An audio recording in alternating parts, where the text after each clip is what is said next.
Hello, welcome to the third annual Seattle Interactive Conference, and we are here on the third day. My name is Tim Schmuckel, and I'm on the advisory board at the conference, and we really welcome and excited to have you here today and a phenomenal speaker who's going to talk about storytelling's secret weapon. Jen Panasik is from IDEO, and before we start, I'll just talk a few things about my observations of IDEO as a fan.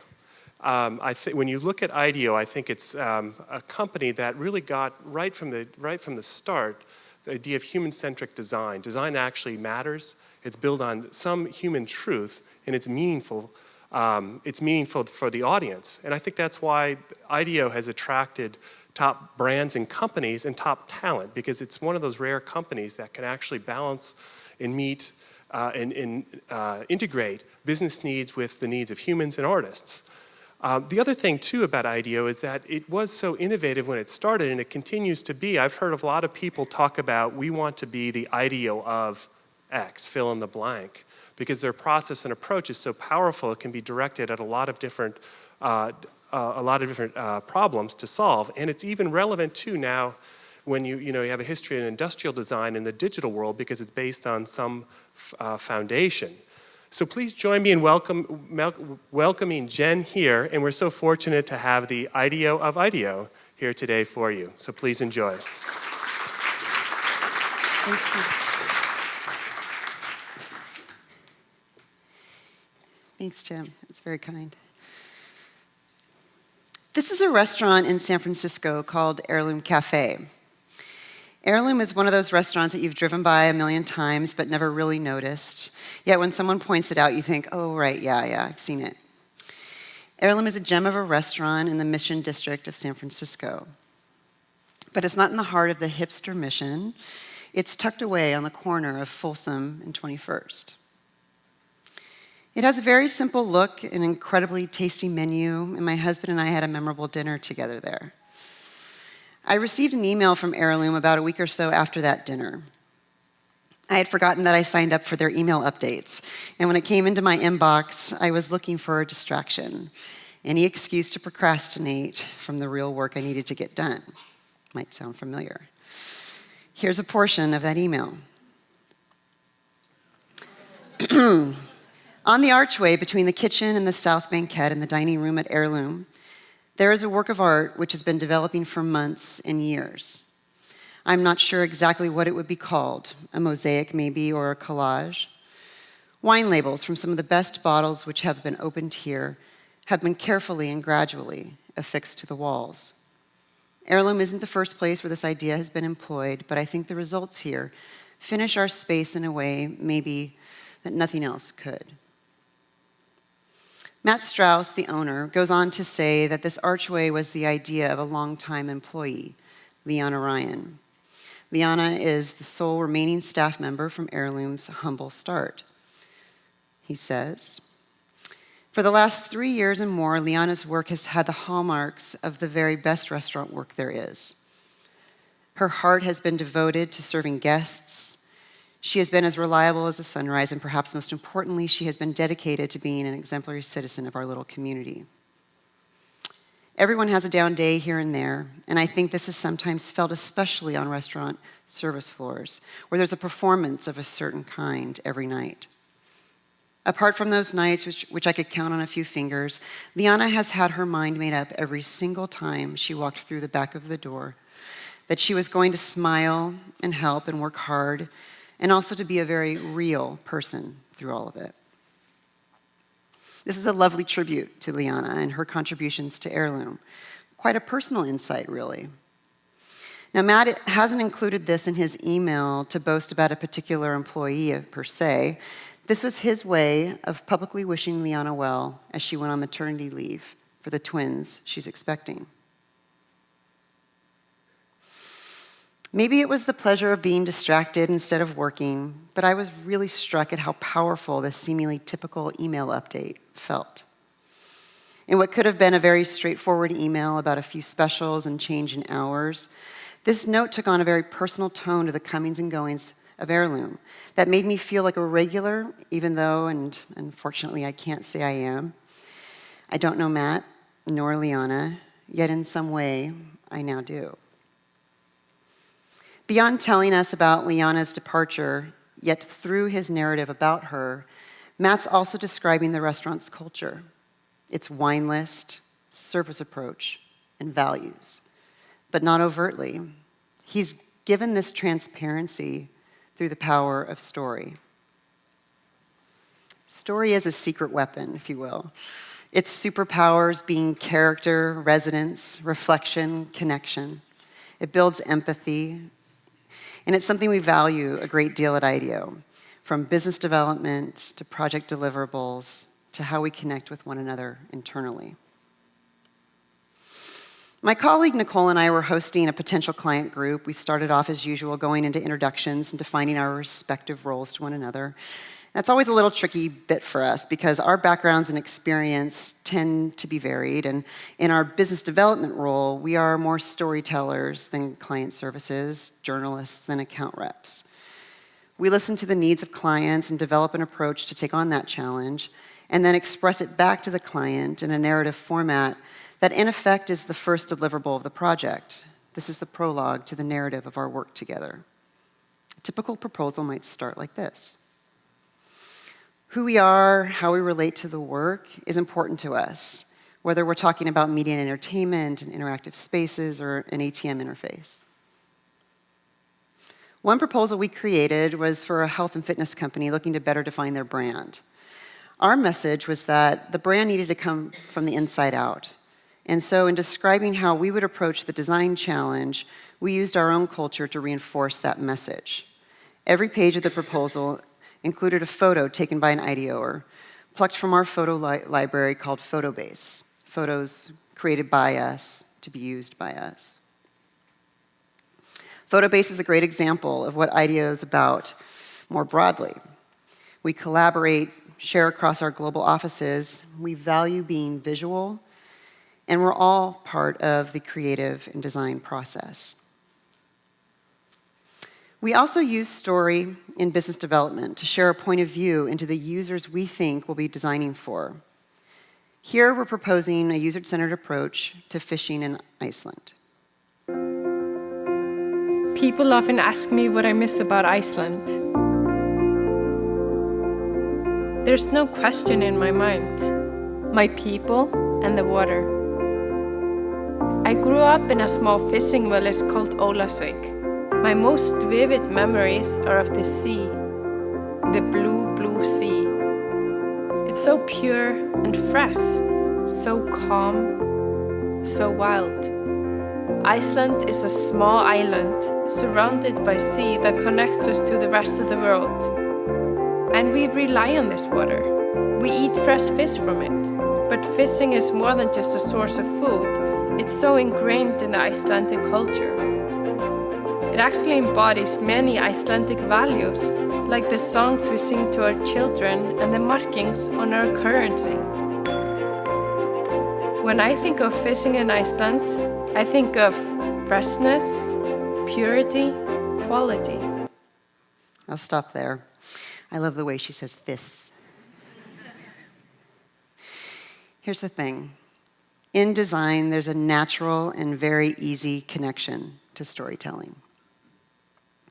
I'm sure some of you have seen this. I think they're fantastic. It's from the Laboratory of Literary Architecture, which is a class taught by Matteo Pericoli. He's also an architect, illustrator, and author, as part of the Mellon Visiting Artists and Thinkers program at Columbia University School of the Arts. He says, great architects build structures that can make us feel enclosed, liberated, or suspended. They lead us through space, make us slow down, speed up, or to stop to contemplate. Great writers, in devising their literary structures, do exactly the same. These structures are a collaboration between creative writing students and architecture students, each pair of whom have read the same piece of literature and together have designed an expression of that text in the form of architecture. This is Coetzee's Disgrace, and the designer says, with this narrow path, I'm conveying the progression and mind of the protagonist, David Lurie. Here's a supposedly fun thing I'll never do by David Foster Wallace, quote, Structured like parentheses within parentheses, small observations trigger larger facts about our base appetites for pleasure. And Virginia Woolf's To the Lighthouse. As in the novel, I wanted the physical structure to show that grief and desire should be inextricable. In writing, as in architecture, the suggestion of a line is often more powerful than the line itself. I think interaction designers work in stories all the time. Flows are anecdotes. They're actions over time which have a cause and effect, the basis of any story. But we find that good storytelling also has moments of reflection, a time where we answer, so what? And these moments are what pulls us in, lets the story resonate for us, and gives us a reason to care.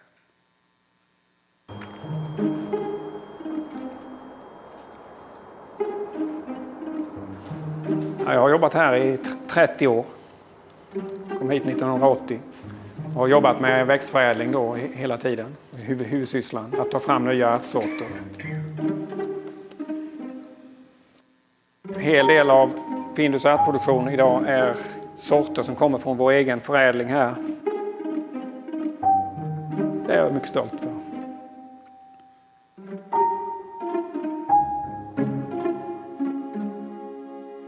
Ja, det är nog på många plan. Alltså jag kan ju se det rent vetenskapligt, så att säga, ur en ärftlighetssynpunkt och titta på egenskaper och hur de nedärvs. Men naturligtvis finns det ett känslomässigt engagemang också. Jag har ju då en ärtsort som jag har uppkallat efter min fru, Ebba. Den smakar väldigt gott, ska jag säga. Bara att stå i ett ärtfält är en fantastisk känsla.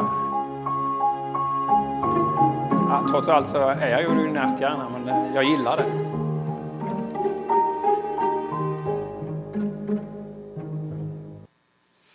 So this story is not a scenario piece, right? Giving a vision for what could be. Yet it's an important companion to other interaction design work that does get at interactivity. This piece, again, seeks to build empathy, define character, and give a reason to care. Now, sometimes we rely on stories we can only imagine in order to know how to start designing. This is Dov Rausch. He's our current creative in residence. And Dov spent many years at the orphanage creating future UIs for films such as this. And although the story of how he and his colleagues landed on this hut is fascinating, especially the way Dov tells it, look him up, he's quite animated, it's another piece of his work for a lesser-known film that really resonated with us. And another intense close-up photo. The orphanage was pitching for work on the film The Number 23. But this was way before the film was underway. The direction they got for the test shot was, make it sort of 2D, make it sort of 3D, we want live action, we want animation. And the way Dov tells it is that it just didn't make sense. There were lots of contradictions, and there was no storyline given to them to do this test.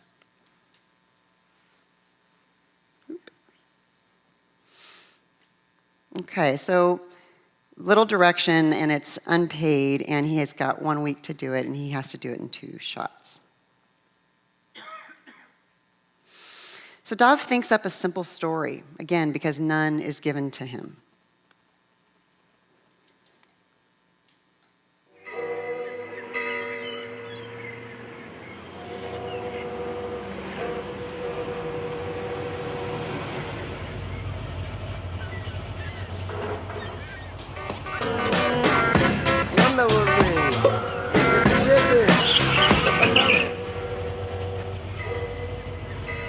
His simple story, right? 2 people drive up to a stop sign, see each other, have a look, have a moment, and then drive off.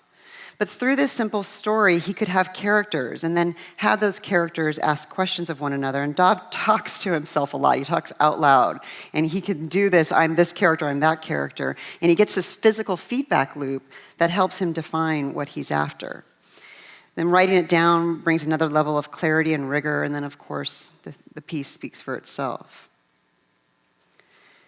At IDEO, our teams, working with complex technical products, have employed a version of this design fiction as a way to anchor the ambiguity that comes with such complexity.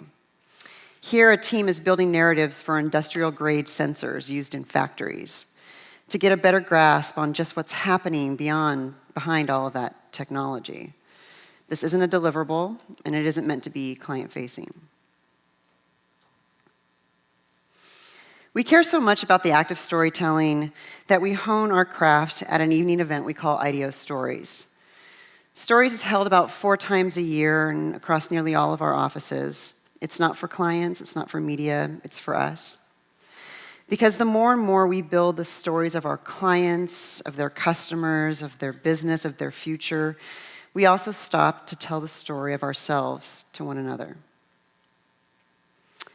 The first time the group of 6 or so storytellers for any one given event do this, they do what's called the bar test. And we love the bar test because bars are friendly social places.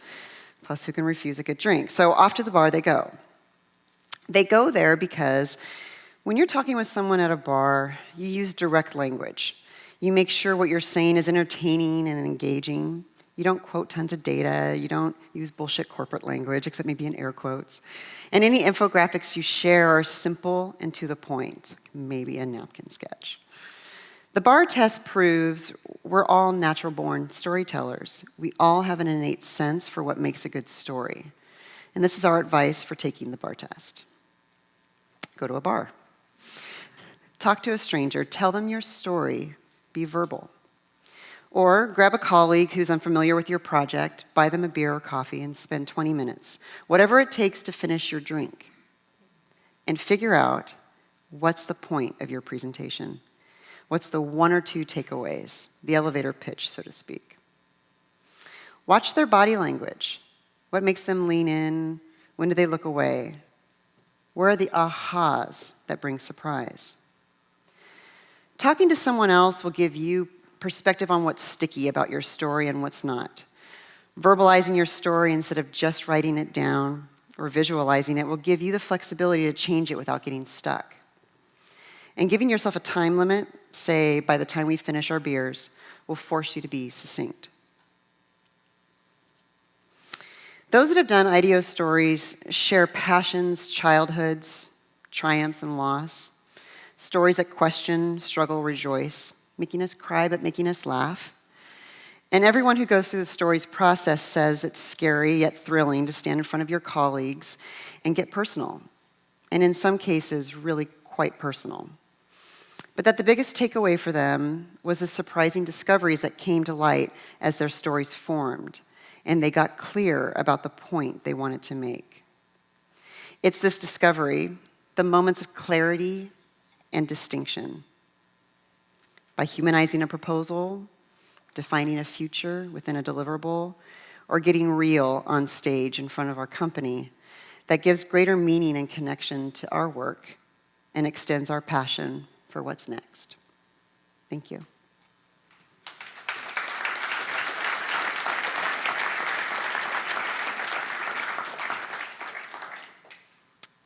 So I know that was not a whole hour, so we have time for Q&A if anybody is interested.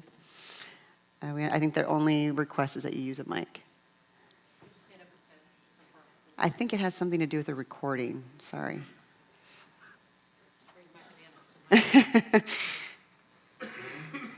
So I'm just curious about when you start with a project request that has nothing, like you cannot find the story.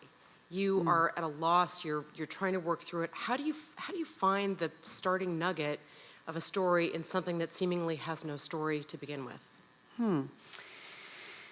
Well, I'm trying to think of an example where where there hasn't been a story. Because, for instance, in the example of Dov, even the most mundane action created story. And it was really interesting. A little bit more about how he tells this is that he was pretty fraught with what am I going to make? What am I going to do? They didn't give me any material. It's demanding deadline. And he talks about walking around this park, just like trying to take a break and try to grapple with what the pressure he was dealing with. And standing on a corner of this walk that he was on, he sees a car pull up, another car pulls up next to it. And it was just came to him that that's such a simple thing that's happening, but yet in that simplicity is a story I can use as a starting point to make something more interesting and better out of that.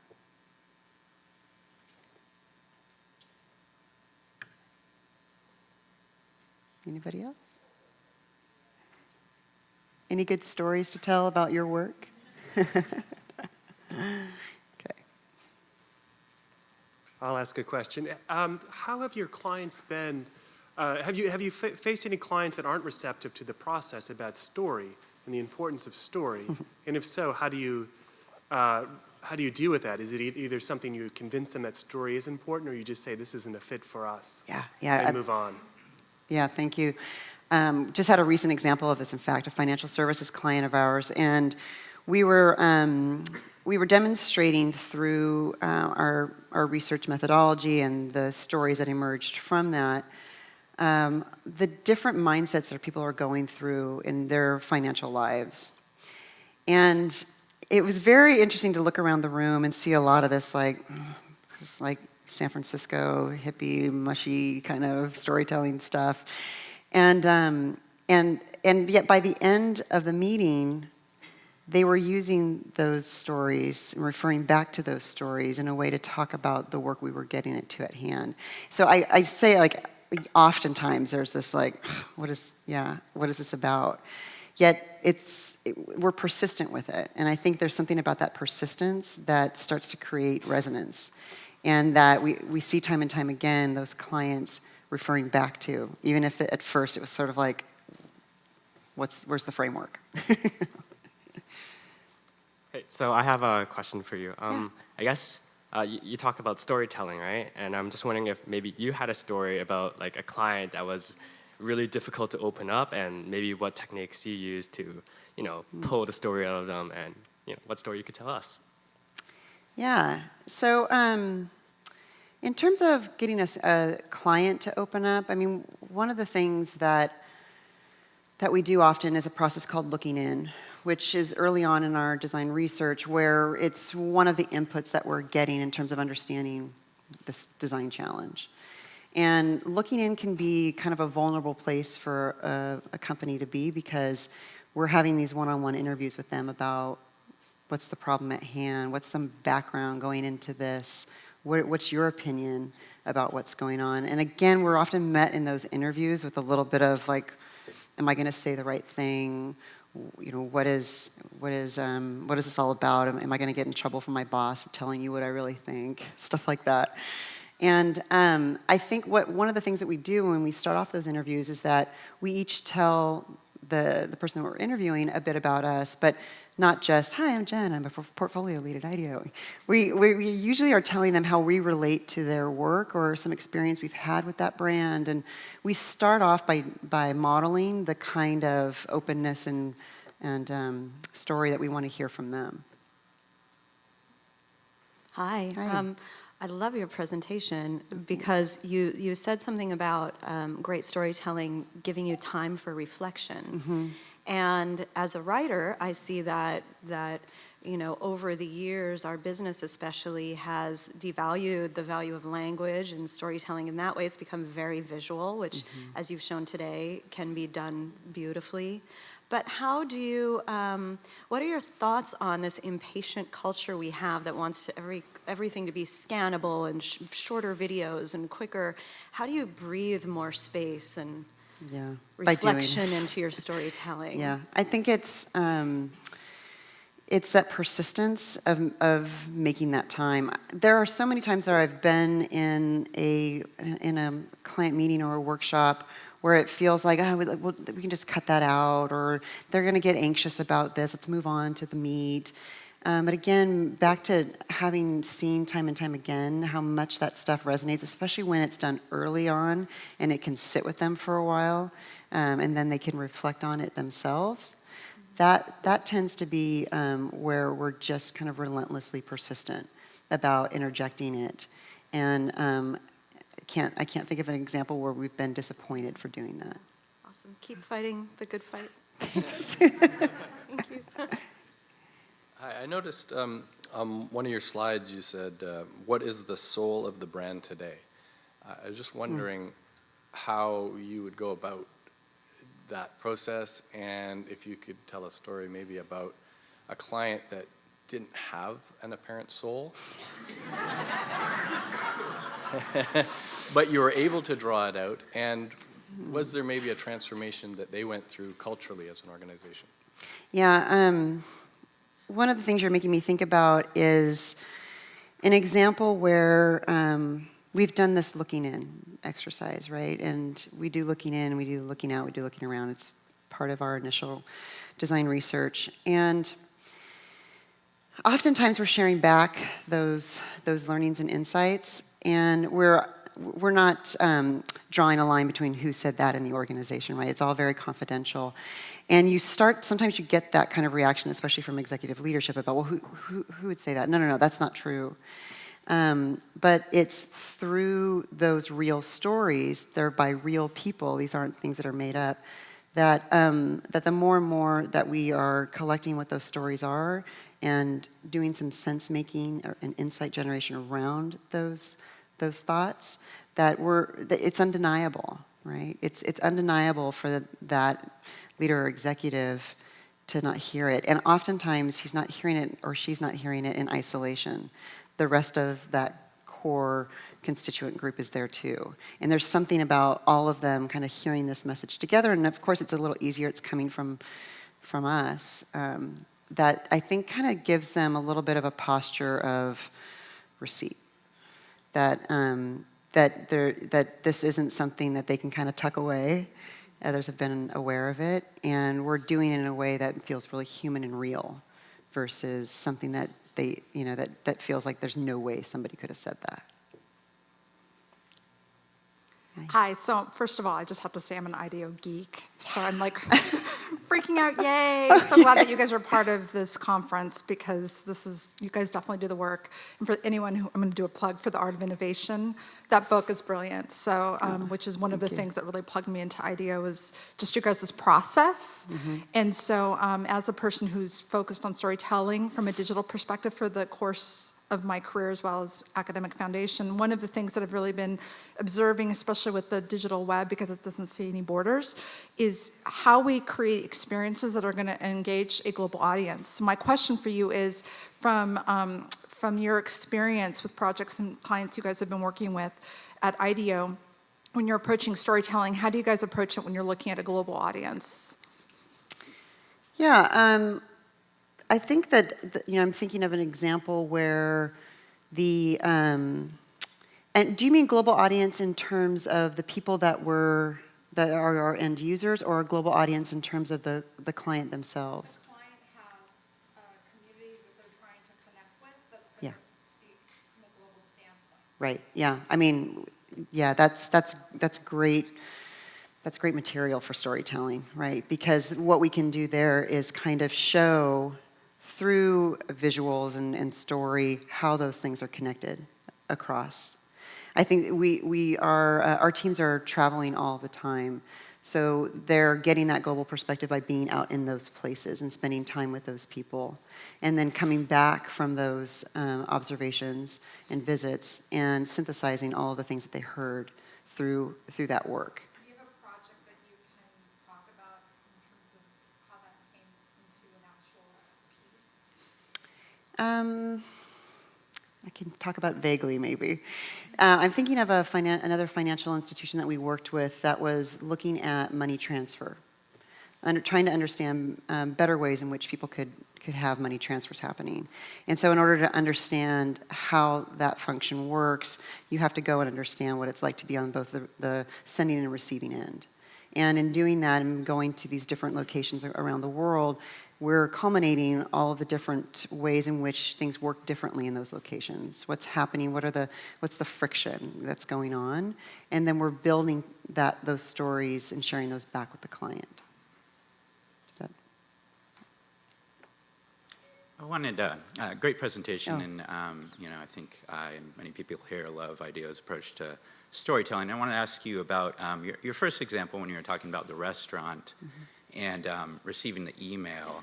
And I think when you said that you got at a time when you were looking for distraction, And when you brought it up, I mean, I think a lot of people kind of chuckled because it was so long. Yeah. And it did kind of strike me that it was a storytelling thing, and maybe it was appropriate for the type of restaurant they are and the way they want to connect. But it seemed like in some ways maybe they got lucky with you, that you were at a point where you wanted to read something that looked really long. And could you talk maybe about that, or what your thoughts and about how storytelling really needs to be appropriate for the medium? And I would think that for emails, maybe that what it looked like was kind of makes a lot of people taken back and unlikely to read that story. I think that's exactly it, because emails have to be curt and short and to the point. When I got this, and it was like, whoa, what's going on with the restaurant? And I think it was because it was so long and verbose that it kind of made me want to know more, because it was doing the opposite of really what that medium tries to do. And I absolutely agree. I think it was a moment where I was like, ugh, anything else right now? And his prose is nice. It's easy to kind of get lost in it. And it was, but I think there was something that just visually and initially kind of struck me as I was just at this restaurant last week, had a really memorable experience. What is all of this? And it was the first email I'd ever received from them.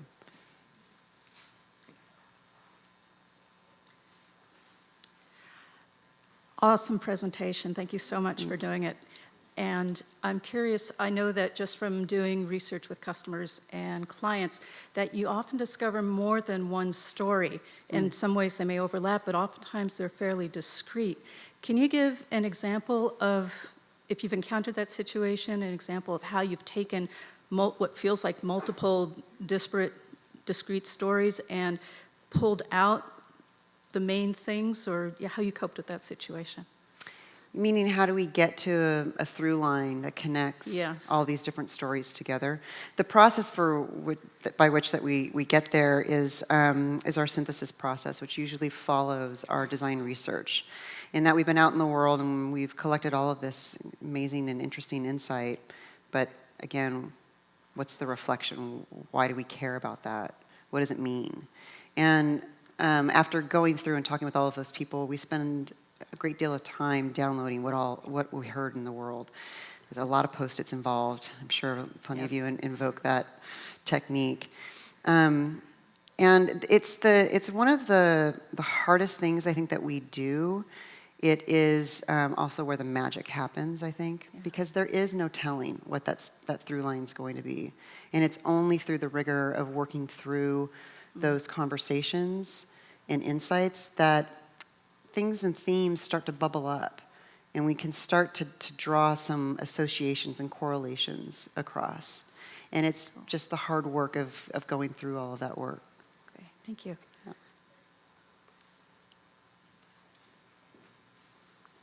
That last one kind of answered a little bit of it, but for a lot of us that do kind of project work, when we're I love the story metaphor. I mean, that just really relates a lot. But how do you fit in when there's a larger story and you're just working on a little bit of a story, and a story within a chapter, or a chapter within a book, but you don't have, most of us are in IDEO, we don't have the budgets to go out there and do all this great. What advice could you give to the small guys that are trying to figure out the story within the larger story, or a chapter of a book, and then what happens when this changes? I mean, is that another project, another engagement? When the story changes.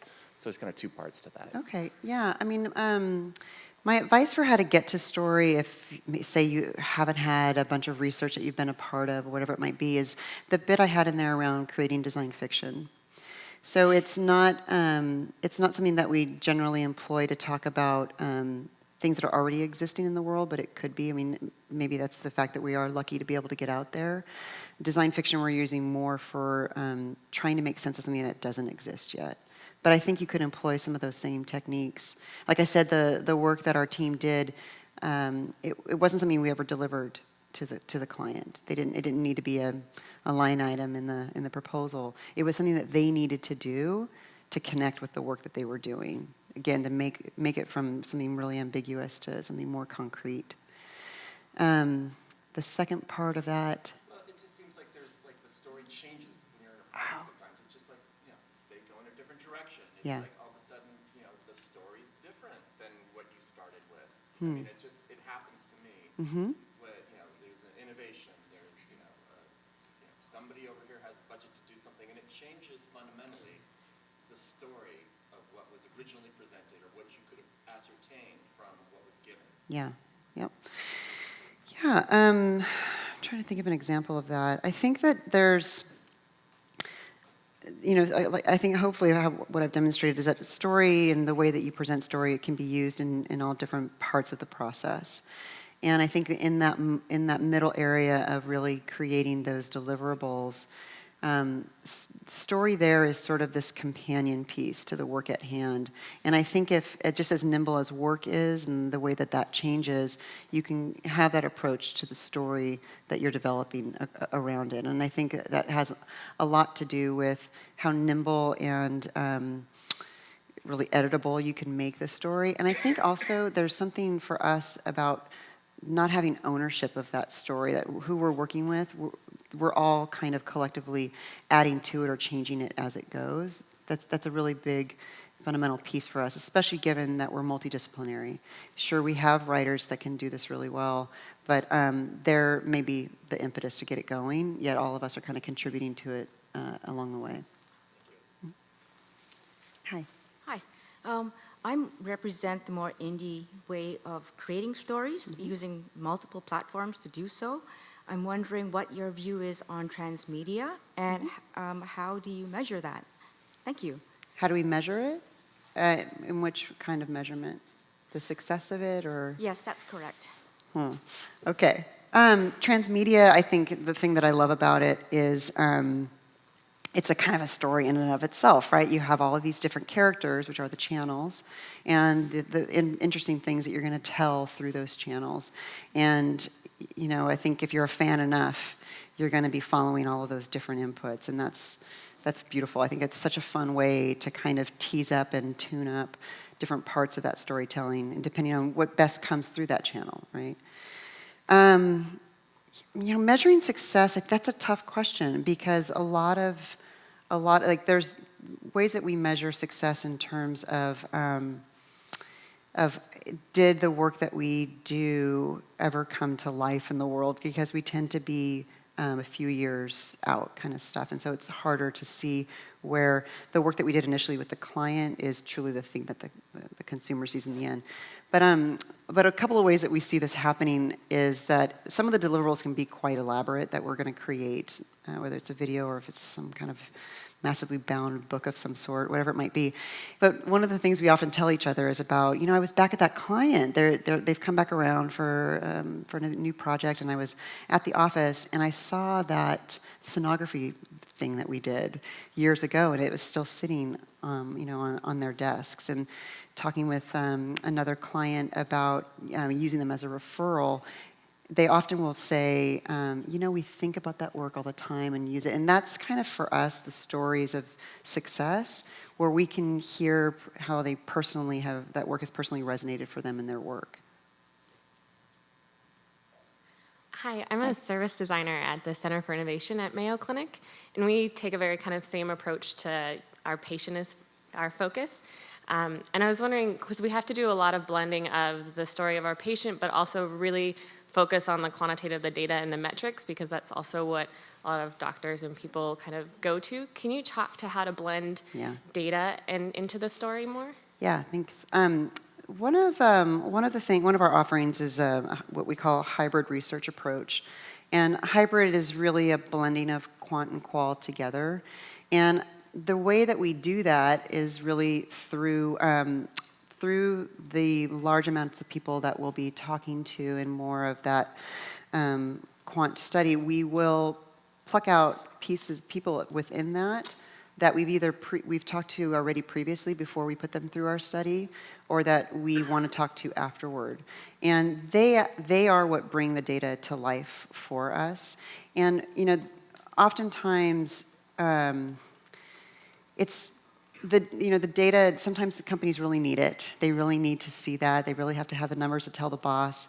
And we haven't, I have to say, we haven't found a big discrepancy between the work that we've done in hybrid and the numbers that support the insights that we're getting and the work that we've done that's been purely qualitative and created very similar insights. So oftentimes the data is just helping us validate some of the insights that we've come to.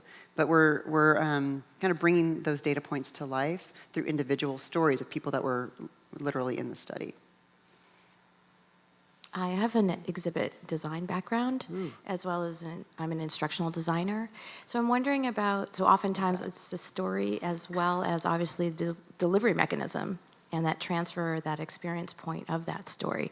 So I'm wondering if you have any examples of taking the client through that decision-making point or internal team work to, how do you decide what, I guess in that process, I'm wondering about the deliverables and looking at the best deliverable for that story.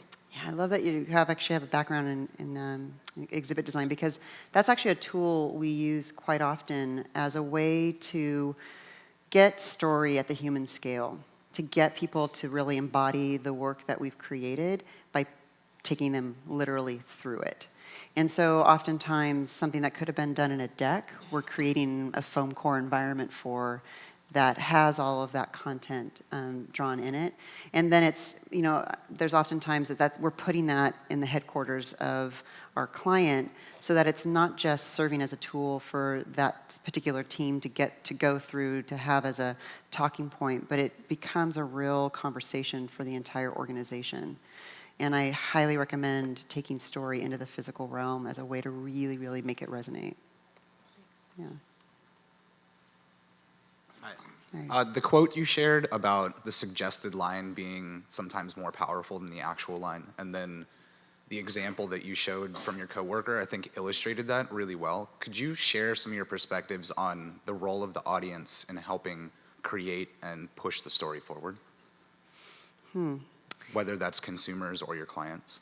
Yeah, and in which way do you mean having them involved? Do you mean like how we think about the end consumer of the material? No, actually their role in the process of actually helping co-create the story with the people you would, I guess, consider the main storyteller. Like, what role do you see them having in the process of making stories that then come out into the world? Yeah, you know, they're the meat of it. Their role is the storyteller, and we're merely kind of giving a platform for them to do that with. When we're out in the field talking to individuals, we don't know where it's going to go. We don't know what that's like. But we know that if we put the right kind of prompts in place, it tends to just let people turn on and let them go with what they're about. But they're not kind of scripted or staged. We're using real material, and I think that's why it tends to resonate and why it tends to be true for folks, because we're letting the people and the human quality of them come through versus tightly scripting what it should be.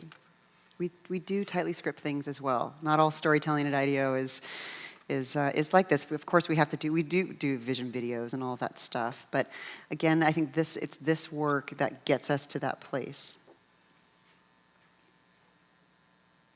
Great. Well, thank you, everyone. I really appreciate your time.